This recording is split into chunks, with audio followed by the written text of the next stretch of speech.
Hello students, आज हम पढ़ने वाले हैं कि नल पॉइंट का लोकेशन कैसे फाइंड आउट करें। नल पॉइंट क्या होता है? एक ऐसा पॉइंट जहां पे कोई फील्ड की नेट इफेक्टिव वैल्यू क्या हो जाए, जीरो हो जाए, आइदर इलेक्ट्रिक फील्ड और ग्रेविटेशनल फील्ड और we can say magnetic field. और हम यहाँ डिस्कस करने वाले हैं इलेक्ट्रिक फील्ड के बारे में कि अगर दो चार्ज आपको गिवन है तो आप कैसे पता लगाएंगे कि इलेक्ट्रिक फील्ड कहाँ पे जीरो होगा, लेफ्ट में, राइट में, टॉप, डाउन या कहीं और पे, और कितने नल पॉइंट पॉसिबल होंगे।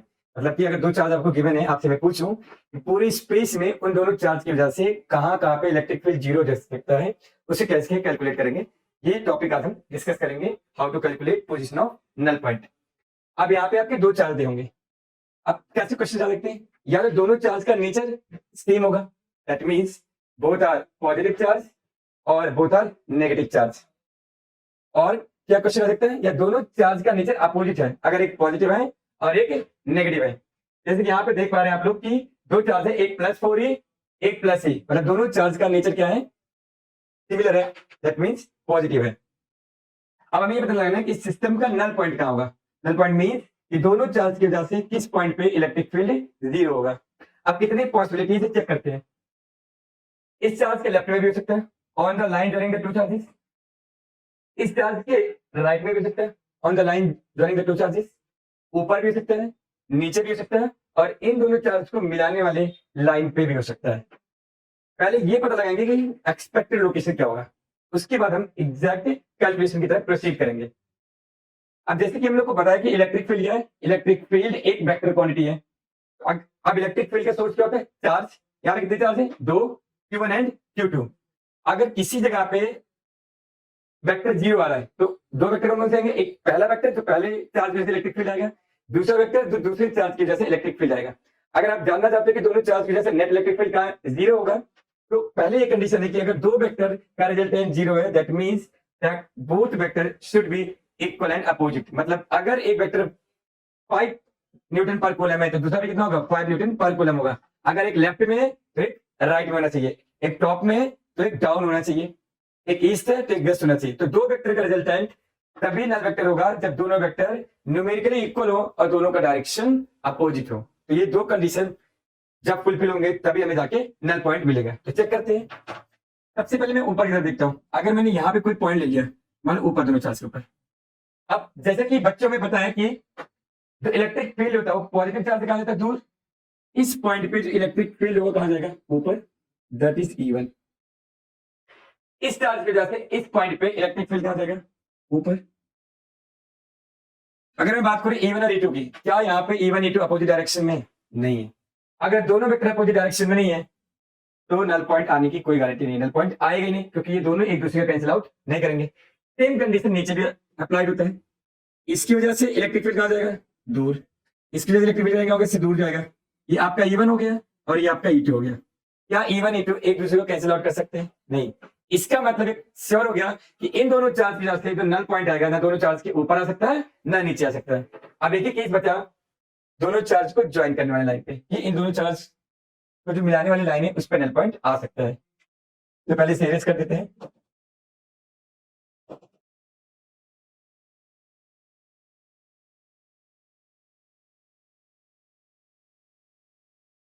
ठीक है, तो ये हो गया आपका।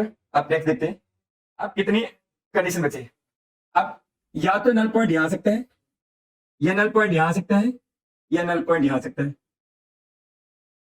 अब देखो, इस चार्ज की वजह से इस पॉइंट पे इलेक्ट्रिक फील्ड कहां जाएगा, लेफ्ट में, क्योंकि पॉजिटिव से कहा जाता है दूर। सेम है, ये भी पॉजिटिव चार्ज है। इस पॉजिटिव चार्ज की वजह से इस पॉइंट पे इलेक्ट्रिक फील्ड कहां जाएगा, दूर, E2।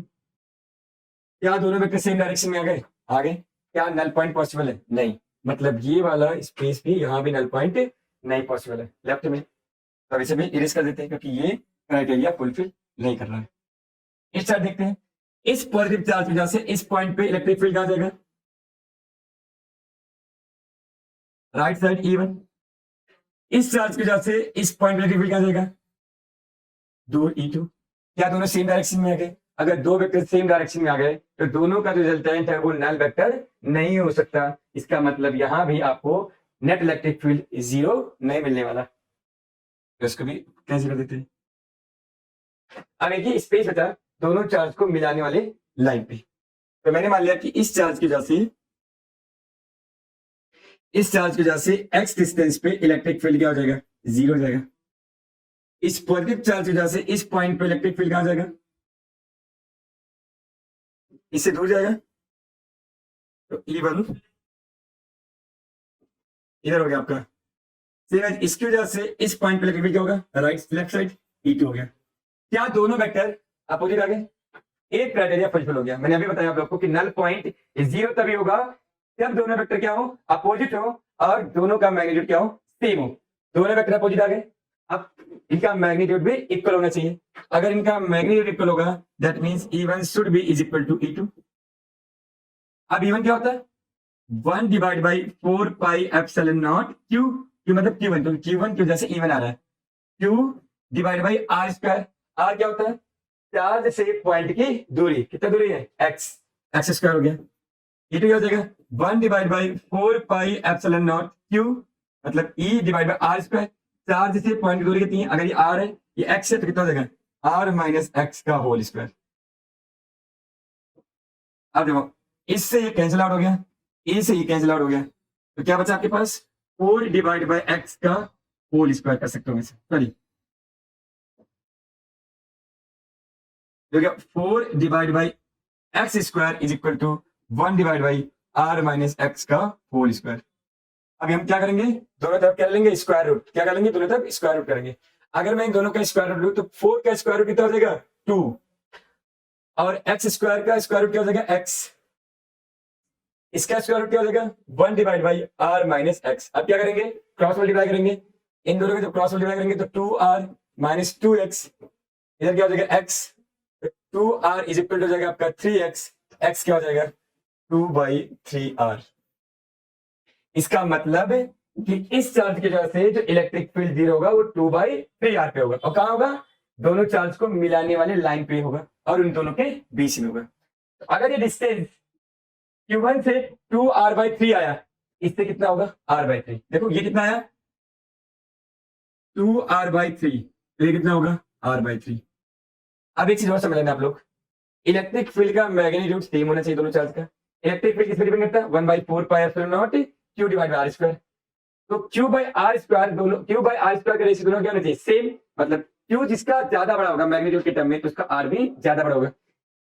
इसका मैग्नीट्यूड इससे ज्यादा है, इसलिए इसका R भी ज्यादा है और इसका R कम है। तो एक चीज की गारंटी और है, नोट कर लेना रजिस्टर में, कि नल पॉइंट हमेशा उस पॉइंट के करीब होगा जो मैग्नीट्यूड में कम होगा। तो इन दोनों में किसका मैग्नीट्यूड कम है, इस वाले चार्ज का, इसलिए नल पॉइंट इसके करीब होगा। तो हमने क्या देखा, अगर दो चार्ज का नेचर कैसे हो, सेम नेचर के हो, तो नल पॉइंट क्या आएगा, दोनों चार्ज को मिलाने वाले लाइन पे आएगा और उन दोनों चार्ज के बीच में आएगा, और उस चार्ज के ज्यादा करीब होगा जिसका मैग्नीट्यूड कम होगा। अब हमें देखते हैं कि अगर दोनों चार्ज का नेचर अपोजिट हो तो नल पॉइंट कहां आएगा। तो एक क्वेश्चन है, एक चार्ज आपका क्या है 16 ही, और एक चार्ज का चार्ज कितना -4 ही है। एक चार्ज आपका क्या है 16 ही, एक चार्ज की आपका -4 ही है। तो पूछा हुआ एक्सपेक्टेड नल पॉइंट क्या होगा, हमें क्या निकालना, नल पॉइंट निकालना है। नल पॉइंट मतलब, दोबारा रिपीट कर रहा हूं बच्चों, कि नल पॉइंट का मतलब होता है कि दोनों चार्ज की वजह से नेट इलेक्ट्रिक फील्ड कहां पे 0 होगा। धीरे से कहीं डाउट होगा तो पूछ लियो अगर समझ में आए। तो ये +16 हो गया और ये -4 ही हो गया। अब निकाला मैं नल पॉइंट, चेक करते हैं। जैसे लास्ट क्वेश्चन में चेक किया था कि नल पॉइंट कहां होगा, ऊपर होगा, नीचे होगा, लेफ्ट में होगा और राइट में होगा। तो देखो ध्यान से, अगर मैं यहां पे बात करूं तो यहाँ पे नल पॉइंट होगा, इस पॉजिटिव चार्ज कहां जाएगा, दूर, इसकी तरफ होगा E2। क्या ये दोनों अपोजिट डायरेक्शन में है, नहीं। तो क्या इन दोनों का रिजल्टेंट नल पॉइंट या नल वेक्टर हो सकता है, नहीं।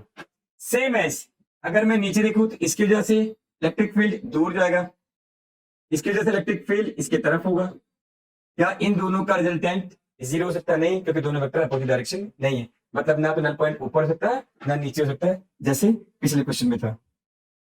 तो इसको दोबारा से इरेज कर सकते हैं क्योंकि ये नल पॉइंट नहीं हो सकते। अब देखते हैं एक्सपेक्टेड कहां हो सकता है नल पॉइंट। एक पॉइंट यहाँ पे, एक पॉइंट यहाँ पे, और एक पॉइंट यहाँ पे। Q1 की वजह से इस पॉइंट पे तुमने बताया इलेक्ट्रिक फील्ड किधर होगा, लेफ्ट में होगा, राइट में होगा। अस्मित जल्दी बता, इसकी वजह से इलेक्ट्रिक फील्ड किधर होगा, लेफ्ट में, राइट में। हाँ सही बोला, इसकी वजह से इलेक्ट्रिक फील्ड कहां होगा, राइट में होगा। E1 इसकी वजह से इस पॉइंट पे इलेक्ट्रिक फील्ड किधर होगा? तो बता भी इसकी वजह से इस पॉइंट पे इलेक्ट्रिक फील्ड किधर होगा? लेफ्ट में या राइट में होगा? किधर होगा? Right side. सही बोला तुमने। क्यों? ये नेगेटिव चार्ज है तो इस पॉइंट पे जो इलेक्ट्रिक फील्ड होगा वो किधर होगा? चार्ज की तरफ होगा। क्या दोनों वेक्टर का डायरेक्शन सेम डायरेक्शन में आ गया? तो क्या इन दोनों का जो रिजल्टेंट है वो एक नल वेक्टर हो सकता है? नहीं हो सकता। तो ये नल वेक्टर नहीं हो सकता, तो ये भी पॉसिबल नहीं है। तो नल वेक्टर यहां भी नहीं आ सकता।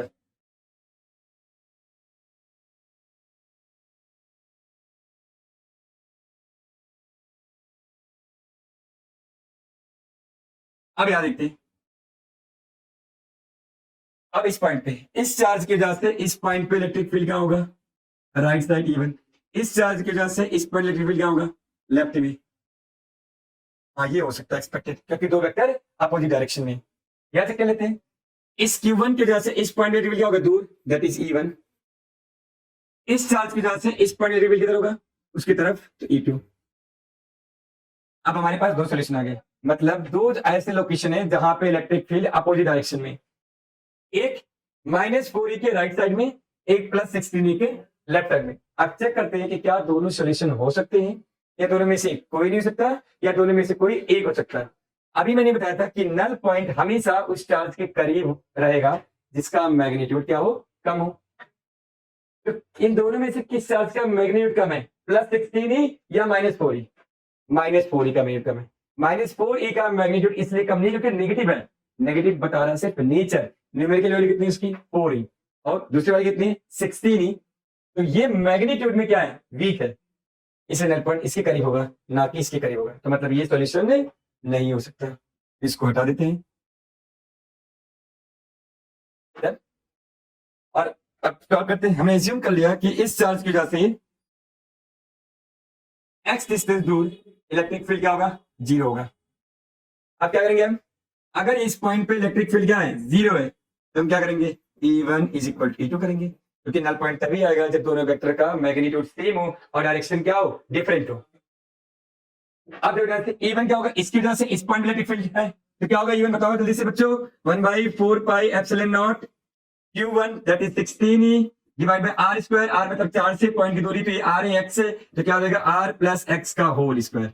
सेम एज इसकी वजह से इस पॉइंट इलेक्ट्रिक फील्ड क्या होगा? 1/4πε0 Q मतलब 4E divide by R square. हाँ क्या पूछ रहे हो रूबी? अच्छा ये रूबी कह रही है कि यहाँ पे चार्ज माइनस ही है बट आपने 4E क्यों पुट किया है। उसका रीजन सुनो, मैंने तुम लोग को पहले बताया था कि जब हम कोई फॉर्मूला अप्लाई करेंगे अगर वो वेक्टर क्वांटिटी है तो याद रखना माइनस प्लस, अगर चार्ज कोई नेगेटिव है कोई प्लस है, वो हमेशा डायरेक्शन में मैनेज हो जाएगा। हमने इस नेगेटिव चार्ज का यूज कर लिया डायरेक्शन में।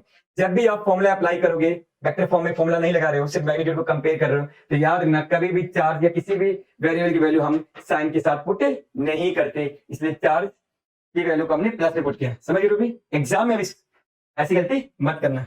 डन। अब आगे बढ़ते हैं। क्या ये चीज इससे कैंसिल आउट हो गया? ये कितना हो जाएगा? 4 हो जाएगा। अब इन दोनों का स्क्वायर रूट ले लो, दोनों तरफ का। इसका स्क्वायर रूट क्या हो जाएगा? 2 divide by R plus x, ये क्या हो जाएगा? 1/x। अब इन दोनों का क्रॉस मल्टीप्लाई कर दो, तो क्रॉस मल्टीप्लाई करोगे तो क्या हो जाएगा? देखो ध्यान से, तो 2x is equal to R plus x. तो यहां से सॉल्व करोगे तो x इक्वल टू क्या आ गया? R आ गया। इसका मतलब हो गया कि इस चार्ज से नल पॉइंट 2R डिस्टेंस पे होगा, R प्लस R 2R। और इस चार्ज की वजह से इस पॉइंट नल पॉइंट कितने डिस्टेंस पे होगा? R। दोबारा इस चार्ज के करीब आया। तो हमने क्या सीखा बच्चों? अब याद कर लेना, बार बार हमें एग्जाम में इतना टाइम नहीं होगा, नीट और जेके एग्जाम में कि नल पॉइंट कहां पे होगा, ऊपर नीचे लेफ्ट राइट चेक करना हो बार बार। सिंपल याद कर लो। मोस्ट ऑफ द टाइम तुम्हें जब भी न्यूमेरिकल आएंगे नीट और जेके एग्जाम में दो ही चार्ज होते हैं मोस्ट ऑफ द टाइम। और अगर दो चार्ज है तो याद रखना, अगर दो चार्ज है तो नल पॉइंट कहां पे होगा? या तो दोनों चार्ज को मिलाने वाले लाइन पे होगा, बाहर की तरफ या अंदर की तरफ। अब देखना, जैसे कि हमने लास्ट क्वेश्चन में देखा, अगर दोनों चार्ज का नेचर सेम है तो नल पॉइंट कहां आएगा? बीच में आएगा। और अगर दोनों चार्ज का नेचर अपोजिट है तो नल पॉइंट बाहर की तरफ आएगा और उस चार्ज के करीब आएगा जिसका मैग्नीट्यूड कम होगा। और नल पॉइंट हमेशा दोनों चार्ज के मिलाने वाले लाइन पे होगा, या तो उन दोनों चार्ज के बीच में हो या बाहर की तरफ हो। और हमने देखा कि दोनों क्वेश्चन में हमेशा नल पॉइंट एक ही आया। इसका मतलब अगर दो चार्ज का मैग्नीट्यूड सेम है तो मैक्सिमम एक नल पॉइंट मिल सकता है, उससे ज्यादा नहीं मिल सकता है। हाँ ये क्या कह रहे थे? अच्छा असद कह रहा कि सर आपने ये क्यों बोला कि मैक्सिमम एक आया? एक आ रहा है ना, एक तो एक ही बोल सकते हैं। मैक्सिमम मैं इसलिए बोल रहा हूं कि कभी कभी ऐसा होगा नल पॉइंट नहीं आएगा। अच्छा एग्जाम्पल बताना, ठीक है। अब एग्जाम्पल बता रहा हूं कि कहां पे नल पॉइंट नहीं आएगा। चेक करते हैं। अब कुछ क्वेश्चन है तुम लोगों से पूछूंगा करके, और जो बच्चे ऑनलाइन इस वीडियो को देख रहे हैं कमेंट करके आप लोग बताओ कि इन सबका नल पॉइंट कहाँ होगा, लेफ्ट में होगा, राइट में होगा, बीच में होगा। वीडियो को पॉज कर लो, उसके बाद अपना डिसीजन ले लो, फिर मुझसे आंसर मैच कराओ कि null point, expected null point कहाँ होगा। कैलकुलेशन तो मैंने तुम लोग को करना सिखा दिया। अब आते इस पे, यहाँ देखते हैं। अस्मित, दोनों चार्ज का नेचर कैसा है? सेम है। भूमि, बताओ इन दोनों का नल पॉइंट कहाँ होगा, इन दोनों का नल पॉइंट कहाँ होगा?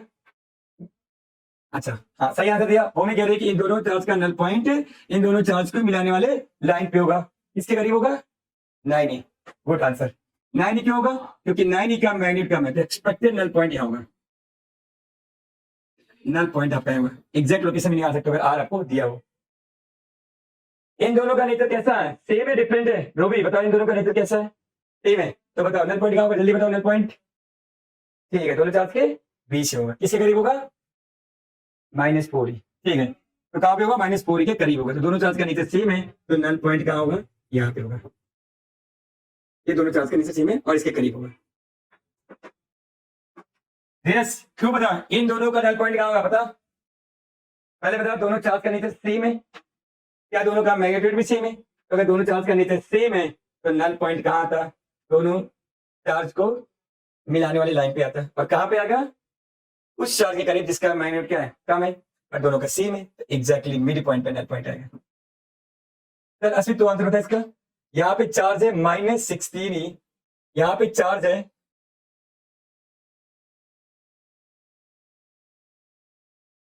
+2E। तो बता नल पॉइंट कहाँ आएगा? दोनों चार्ज का नेचर कैसा सेम है? दोनों का नेचर कैसा है? डिफरेंट है। तो नल पॉइंट कहाँ आएगा? बाहर की तरफ आएगा। और किस चार्ज के करीब आएगा? जिसका मैग्नीट्यूड कम है। किसका कम है? 2E। तो एक्सपेक्टेड नल पॉइंट यहाँ होगा। तो इस सब का नल पॉइंट बताओ, बताओ इस वाले का नल पॉइंट कहाँ बताओ? हाँ धीरज क्या बता रहा है? धीरज कह रहा है कि यहाँ पे होगा। वो भी क्या बोल रही है? अच्छा तुम कह रही यहाँ पे होगा। अस्मित, इन तीनों ने यहाँ बोला। रूबी तुम बताओ, टाइम लगेगा? ठीक है टाइम लो, बताओ सोच के कि इनका नल पॉइंट कहाँ होगा, जल्दी बताओ। क्या नहीं लग रहा? ये लड़की कह रही है कि नल पॉइंट नहीं होगा। चलो चेक करते हैं। तो रूबी ने कहा नल पॉइंट नहीं होगा, धीरज ने बाहर की तरफ कहा, अस्मित ने इधर कहा, और किसी ने भूमि ने यहाँ पे कहा। क्या दोनों चार्ज का जो नेचर है, जो दोनों चार्ज का नेचर है वो कैसा है? अपोजिट। तो नल पॉइंट कहाँ पे आएगा? बाहर की तरफ आएगा। किसके करीब आएगा? जिसका मैग्नीट्यूड कम होगा। इन दोनों में से किसका मैग्नीट्यूड कम है? किसी का भी नहीं। दोनों का मैग्नीट्यूड क्या है? सेम है। और अगर मैं यहाँ पे पॉइंट लूंगा तो इसके करीब, यहाँ पॉइंट लूंगा तो इसके करीब, तो नल पॉइंट कहाँ हो जाएगा? आ ही नहीं सकता है। ऐसे क्वेश्चन में कोई नल पॉइंट नहीं होगा। तो रूबी ने आंसर सही बताया, नो नल पॉइंट। कोई नल पॉइंट एग्जिस्ट नहीं करता, नो नल पॉइंट एग्जिस्ट। अब याद रखना, तो अगर दो चार्ज का सिस्टम है तो मैक्सिमम नल पॉइंट कितना होगा? इंपॉर्टेंट पॉइंट नोट कर लो, रजिस्टर में नोट कर लो, नीट जेई के लिए, फ्यूचर एग्जाम के लिए बहुत इंपॉर्टेंट है, इसे अच्छे से नोट कर लो। दोबारा मैं रिपीट कर रहा हूं, अगर दो चार्ज सिस्टम है, दोनों चार्ज का नेचर सेम है, तो नल पॉइंट क्या आएगा? दोनों चार्ज को मिलाने वाले लाइन के बीच में आएगा, उसके करीब होगा, जिसका मैग्नीट्यूड कम होगा। अगर दोनों चार्ज का नेचर अपोजिट है तो बाहर की तरफ आएगा, on the line joining the two charges, इसके करीब होगा, जिसका मैग्नीट्यूड कम होगा।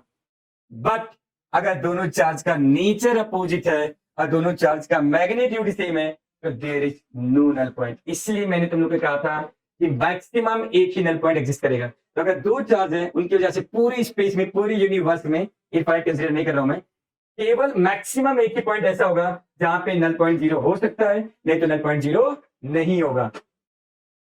तो मैक्सिमम कितने पॉइंट पे? तो जेई में, नीट में ये भी आ सकता है, हमेशा ये क्वेश्चन नहीं आएगा कि बताओ नल पॉइंट कहां होगा, और दे सकता है ये दोनों चार्ज सिस्टम है, बताओ how many null point exist. तो इसका आंसर होगा only one null point for this question. Again one point, again one point, again one point, there is a no null point. तो ये चीज इंपॉर्टेंट है कि नल पॉइंट कितना होगा। अच्छा, अब हमने ये देख लिया कि अगर दो चार्ज है तो उसकी वजह से नल पॉइंट कहां पे आएगा। अच्छे सीख लिया हमने, नोट भी कर लिया, एग्जाम में क्वेश्चन आएंगे तो हम होप सो कि तुम लोग अच्छा करोगे, परफॉर्म भी करोगे। लेकिन अगर यही क्वेश्चन में इलेक्ट्रिक फील्ड ना पूछ के पोटेंशियल के लिए पूछ लो कि बताओ अगर दो चार्जेस हैं, एक चार्ज है आपका 16E और एक चार्ज है 4E करके प्लस में, मैं बोलूं तुम लोगों से कि इन दोनों चार्ज की वजह से एक ऐसे पूरे स्पेस में कितने पॉइंट एग्जिस्ट करते हैं जहां पे पोटेंशियल जीरो हो सकता है। इलेक्ट्रिक फील्ड अगर पूछा जाए तो वी आर डैम श्योर कि अगर दोनों चार्ज का नेचर अपोजिट है, दोनों का मैग्नीट्यूड सेम नहीं है, तो नल पॉइंट केवल एक आएगा और किसके करीब आएगा, यह आएगा। बट अगर ये क्वेश्चन है पोटेंशियल के लिए पूछूं कि पोटेंशियल कहाँ जीरो होगा, तो पहले पोटेंशियल जी स्केलर है तो डायरेक्शन कोई वैल्यू नहीं करता। इन दोनों की वजह से जिस पॉइंट पे नेट पोटेंशियल जीरो हो जाएगा, एक की वजह से पॉजिटिव आएगा, एक की वजह से नेगेटिव आएगा, दोनों का सम जीरो हो गया, तो नेट पोटेंशियल क्या हो जाएगा, जीरो हो जाएगा। बट अगर दोनों चार्ज का नेचर सेम कर दो, प्लस प्लस माइनस है, तो कभी नल पॉइंट नहीं आएगा। अब क्वेश्चन ये आता है कि अगर दोनों चार्ज एक प्लस है एक माइनस क्यों है, तो बताओ how many null point exist, कितने नल पॉइंट बोलो, कितने ऐसे पॉइंट होंगे जहां पे इलेक्ट्रिक पोटेंशियल जीरो होगा। पहला क्वेश्चन है कितने ऐसे पॉइंट होंगे कि जहां पे पोटेंशियल जीरो होगा। नेक्स्ट क्वेश्चन ये बताना है कि आपको उनका एग्जैक्ट लोकेशन बताओ। तो बच्चों ये आप लोग के लिए आज होमवर्क है कि इस पे एक बार आप सोच के आओगे कि मैक्सिमम आंसर आप लोगों ने क्वेश्चन किया होगा कि अगर दो चार्जेस हैं तो पोटेंशियल कहाँ पे जीरो होगा। लेकिन मैं आपको ये टास्क दे रहा हूं कि अगर ये दोनों चार्ज हैं तो टोटल कितने ऐसे पॉइंट होंगे जहां पे पोटेंशियल जीरो होगा और उन सबका लोकेशन। तो अगर आपको सोच किया ना और ये सारे सवालों का अगर आपको जवाब चाहिए तो नेक्स्ट वीडियो का वेट करिए और चैनल को सब्सक्राइब कीजिए और अपने दोस्तों के साथ शेयर कीजिए। तो नेक्स्ट वीडियो जो भी अब आपके पास आएगी वो इलेक्ट्रिक पोटेंशियल से रिलेटेड आएगी और इस टॉपिक पे होगा कि दो चार्ज है तो कितने ऐसे पॉइंट होंगे जहां पे पोटेंशियल जीरो होगा।